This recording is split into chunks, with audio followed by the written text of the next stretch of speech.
Ben Johnson talks about his new coordinators. Plus, Brad Biggs has a prediction for the Chicago Bears offensive line coach. And I want to talk about the thought process between drafting best available versus position of need. We're going to look at that, plus a few more free agent offensive lineman options for the Chicago Bears and more right after this. You are now tuned in to Chicago Bears Central, your number one place for all Chicago Bears news and content.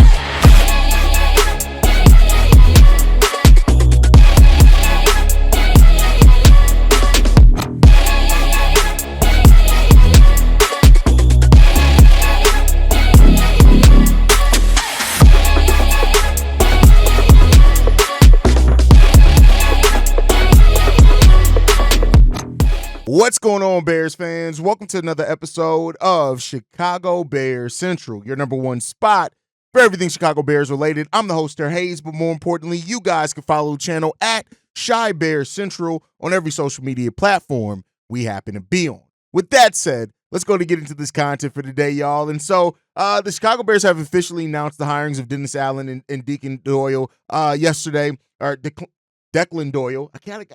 Listen, mind just be wandering. And so Ben Johnson has already surrounded himself with the coaches that he wants. He said this: as we embark on the next phase of our operation, I am thrilled to welcome Dennis and Declan to the Bears, and I'm excited that Richard will continue to lead our special team corps, which is really good. And so, you got to love that. He says that the Bears have a storied history of the defensive side, and Dennis' experience, leadership, and for adaptability will be crucial for the development of our young players and our team. A great defensive mind with NFL head coach acumen. I look forward to Dennis coordinating our defense and helping lead our team. In regards to Declan, he said this: a sharp, innovative offensive mind.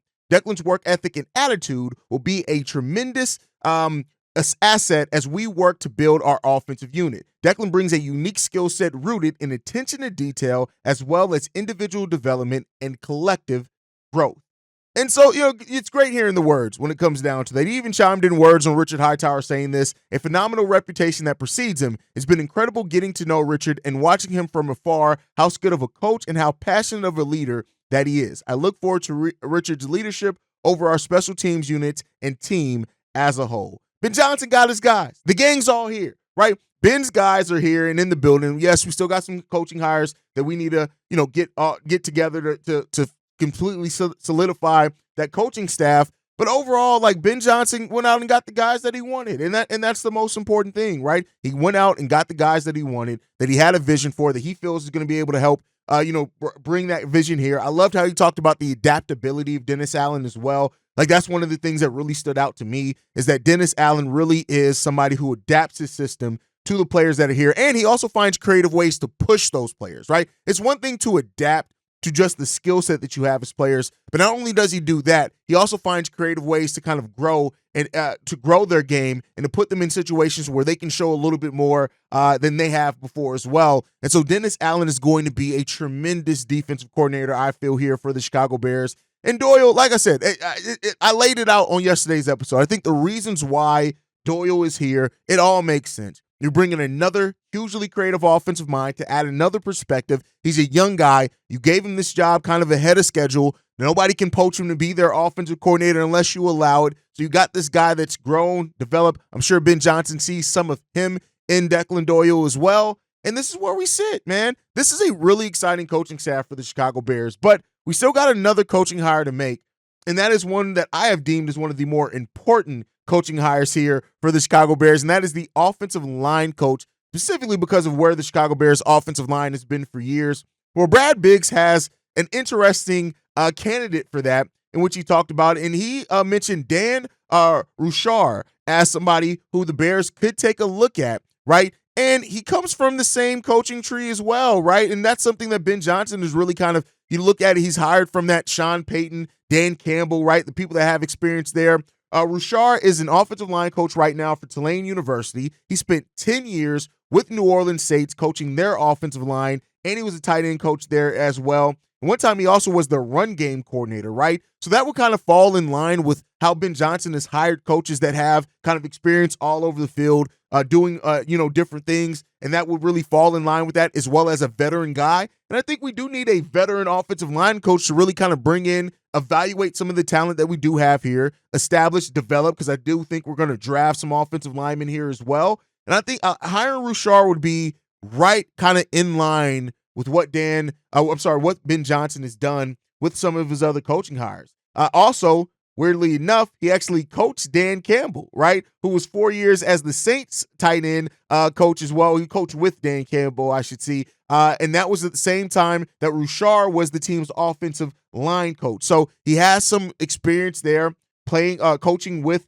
Dan Campbell. And as we've seen before, kind of you coach with Sean Payton, you coach with Dan Campbell, you tend to be on Ben Johnson's radar. So bringing in a guy with ties to Sean Payton, ties to Dan Campbell is right along with what we've seen before. The fact that he's been a coach for over a decade with the Saints, he's now been with Tulane University.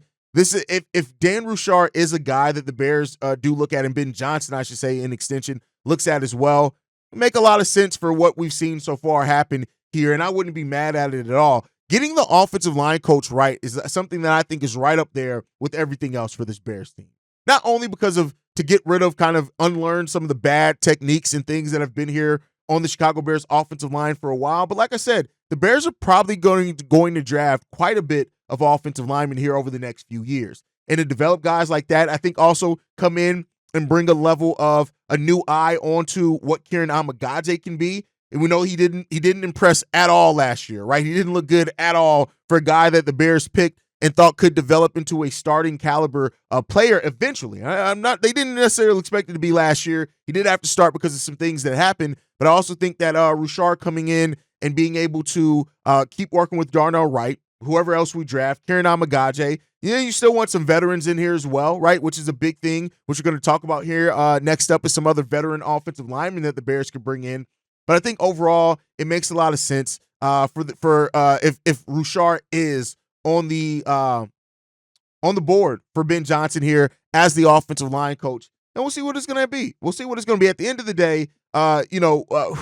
We'll see who the hires are, right? None of us had Doyle necessarily on the list before it got announced that he was on the Bears. The Bears have requested an interview, so we'll see what's going to happen here. But as of right now, Ben Johnson's establishing his staff. He's establishing how he's going to want the Chicago Bears to play, and he's getting ready, right? We got to gear up for free agency soon. I want to have the coaching staff completely in place for that. And then this coaching staff can sit down with the front office, of course, with the vision of Ben Johnson, and then your coordinators sit down with Ryan Poles and make a decision on how they want to attack free agency, how they want to attack the draft. I'm sure that the Bears scouts have already gotten a list of players. We know we're going to be at that Senior Bowl a lot as well. That's where the Bears have done a lot of their recruiting, so that comes from that as well. But this is a really exciting time period for the Chicago Bears. And, this is one coaching hire that I'm not mad at talking about, because I do hope that we get this offensive line coach right. I can't stress that enough.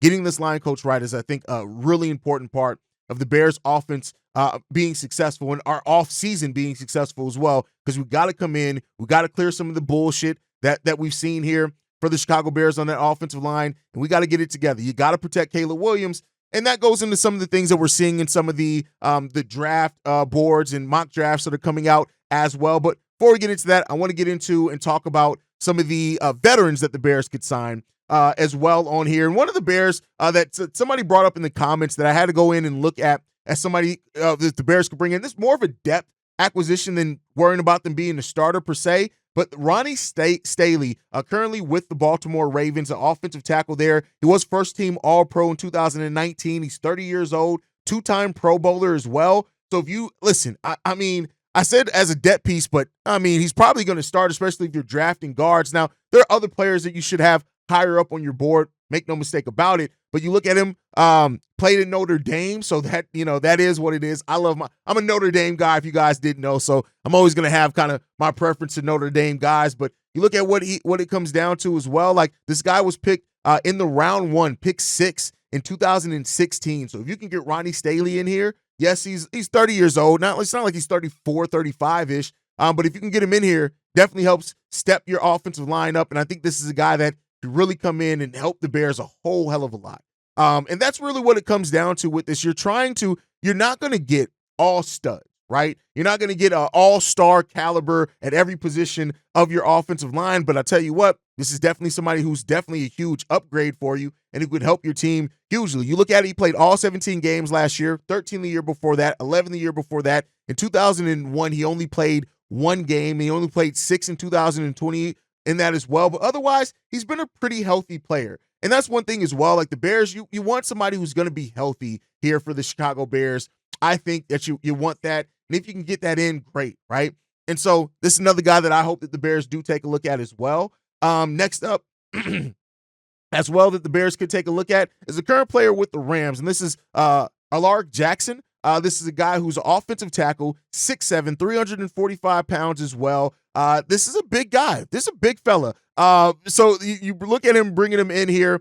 He was, of course, on their Super Bowl championship team. He doesn't have a whole lot of individual accolades as far as all pros, things like that when it comes down to it either. He's 26 years old. This is a guy who he worked himself up through the Canadian League on top of that. So you got to look at that when it comes down to it. I like him. I think that he can make a lot of sense when it comes down to it for the Chicago Bears. If it makes him, if they can get him in, probably would take some nice money to get down if it came down to it. But this is another guy, big body, strong guy, solid in the run game. I think he can make a lot of sense here for the Chicago Bears as well.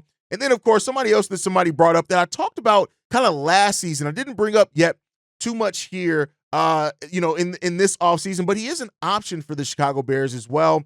And this is Mekhi Becton. Of course, we already know. Like I said, I've covered him heavily. This is a guard, 6'7", 363 pounds. He was a former 11th overall pick as well in round 1 in 2020. He played with the Jets between 2020 and 23, the Philadelphia Eagles. So he's going to be, of course, in the Super Bowl this year. So you want to take a look at that. But this is another guy who has been pretty damn durable, right? He played, you look at the number of snaps that he played, 88% of the snaps last year, 95 the year before that, right? He did lose the 2022 season due to injury. He only played 1 year in 2021, but 16 in 2016 with the Jets and 15 this season with the Philadelphia Eagles. So this is a guy that I think could really help the Chicago Bears. Is it a perfect candidate? No, but you know my mindset on that. Nobody's really a perfect candidate when it comes down to it. But I do like, Trey Smith is a perfect candidate. Sorry. But I like Mekhi Becton here for the Chicago Bears as well as another guy to come in and help add, and just add the stability that we need on that offensive line for the Chicago Bears. So I like him a lot as well. But we know that the Bears are probably also going to be looking to draft some offensive linemen. And as some of the mock drafts are starting to come out, we're starting to get some players that are starting to be mocked to the Chicago Bears. So in the latest mock draft at NFL.com, Daniel Jeremiah had the Bears selecting Tyler Booker at number 10 to bring in the offensive to play and help shore up the interior offensive line for the Chicago Bears as well. This is another guy that, he's been labeled in this in that mock draft as, I think Booker is one of the safest picks in the draft. He will help firm up the interior line for Caleb Williams. He's a 2-year starter at left guard for Alabama. He earned first-team All-SEC honors in 2023 and 24. He's a really good run blocker. He's solid in pass protection as well. And I do think that he would be a really good fit here for the Chicago Bears to help improve that offensive line. On that interior offensive line, he really helps with that. Now, the thing is this a bit of a reach? Guards don't typically go in the top 10, right? If they are offensive linemen are draft there, you're more so looking at tackles. But when you look at what the Bears need, they need a stud. And this guy is a stud, and he's a surefire day one starter if the Bears were to draft him there at number 10. And it really makes a lot of sense for it, right? But then there's another one that popped up as well for the Chicago Bears, and that's North Dakota State's Gray Zabel, who has seen going up, right? He's been dominating practice reps, things like that. This is one that's brought up by Clay Harbor as somebody. And I wouldn't mind the Chicago Bears draft him for sure, right? He's definitely a top 50 pick. Now, I don't think that he's going to be the Bears' first round pick. This is somebody that they would draft in the second round. 6'6", 240 pounds. Like I said, most mocks have him going in the top 50. And this is another offensive lineman that just makes sense for the Chicago Bears. This is what it comes down to, right? The Bears have to just sometimes do it. Sometimes as a team, you just got to do what makes sense. You don't have to try to get too cute. You just got to do what makes sense. And that is where kind of some of the conversation is gone, right? You see some of the mocks that have the Bears taking a running back, having the Bears taking a defensive end. And sometimes you just got to go with what makes sense. And, we had a voicemail the other day that says going best available player or going best available at the position of need. I think that's a great way to look at it, right? And the way that I've always done is that there's just some players that if they're available, because they are best available, you take, regardless of position, because of the talent that's there. But the NFL is a place where I also think trading down is a thing. Like if you see somebody who is great there, you can always trade down and do some things. There've been more and more talk about the Chicago Bears possibly drafting a running back, like I said, an edge. Abdul Carter, I just don't think is going to be there at number 10. He is somebody that does fall at number 10. I think the Bears got to take a hard look at potentially drafting him. And then, of course, Genty, right, is a guy that out of Boise State, a lot of Bears fans have recently talked about, even going so far as, some Bears outlets have said, maybe Ben Johnson's going to want this dynamic running back in here.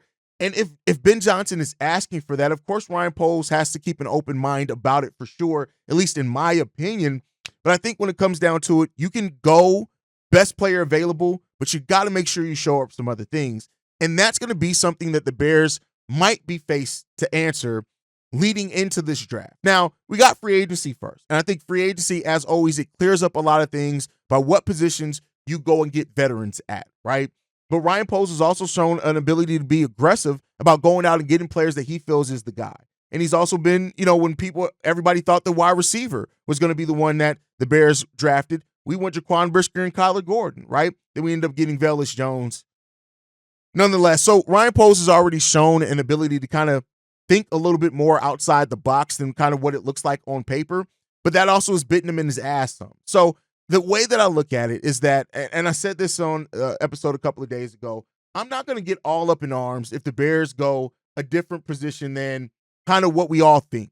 It just depends on how then do you still address the positions, because in prior years, like last year, I mean, I can't say he didn't address the offensive line. He did with the signings that he made, but it didn't address it in a meaningful way that actually solved anything, right? You can't just address the offensive line this year. You have to solve the offensive line. And I think that's a big difference in what Ryan Poles did last year that I don't want to see this year. I don't want to see the offensive line just addressed. I want to see it fixed. And that's a big difference. And with that mindset, it brings about a different kind of level of what I want to see the Bears do at this position and in this offseason. Now, you can do it. If you get a stud like a Trey Smith, which I don't want to – I keep saying that name, and every time I kind of zero in on a name, it never happens. It's not that I'm just – it's Trey Smith or bust, for example. It's just he's the guy that makes the most sense right now for the Chicago Bears if he's even available, right? But of course, that's a stud signing. But I would love to see the Chicago Bears go out and just shore up with starting caliber veterans, right, in some positions, and then go out and get some young guys who are also going to start. Have a nice mix up there. And your offensive line coach is there to help develop those guys, and you want veterans around to help develop those guys as well. So I'm not mad at some of the talk that the Bears could go a different position other than offensive lineman in the draft, because you still got to look at the future of your team. You still got to look at also what you're trying to do and what your offensive coordinator wants. But I don't look tight. Ben Johnson is a guy that I also look at, and I personally think is going to be a guy that wants to make sure that our offensive line is together before anything else. I think that Ben Johnson is going to want to make sure that offensive line and it is in such a place that it's no longer the thing that we look at. Like I said it last year. Some of you guys actually argued with me when I said it last year. I was so worried about the offensive line being what held the Bears back despite all the skill positions that they addressed last offseason. And it was more than just that. But the offensive line was definitely something that stuck out like a sore thumb at the beginning of that season. And I don't want that again. I don't want us to have all this talent, a developing quarterback, and these guys in an offensive mind like Ben Johnson, and we're like, hey, yeah, but this offensive line's holding things back. And I don't think Ben Johnson's going to want that either. And because of that, I'm feeling pretty confident in the Bears' ability to address the things in the way that they need to address it meaningfully this offseason. But I don't want to take it for granted. So, listen, if Genty's there at number 10, which it does seem like he's going to be, right? if the Bears were to draft him, I'm not going to say that because I'm not going to be mad, because Genty is an absolute monster. Make no mistake about it. He's a starting day one running back. He's an every down back. He's somebody that I think when you look at and bringing talent to the backfield, he's a very talented player. But it's not going to mean anything if he's running behind a bunk offensive line. So you got, if that's the route that the Bears even have in the back of their mind, you better have such a game plan at addressing the rest of this offensive line that even after the draft happens there and we draft Genty, if we do, that the next day, day 2, whatever it is, that we're looking, we're like, the Bears got it, right? You cannot go through another offseason and you're looking at this offensive line when it's all said and done and you're wondering, how the hell is this piecemeal offensive line going to be successful? We cannot have it. And so we'll see what the future does hold, man. I don't know how many. Let me ask you this question. How many new starters do you think we have on the offensive line?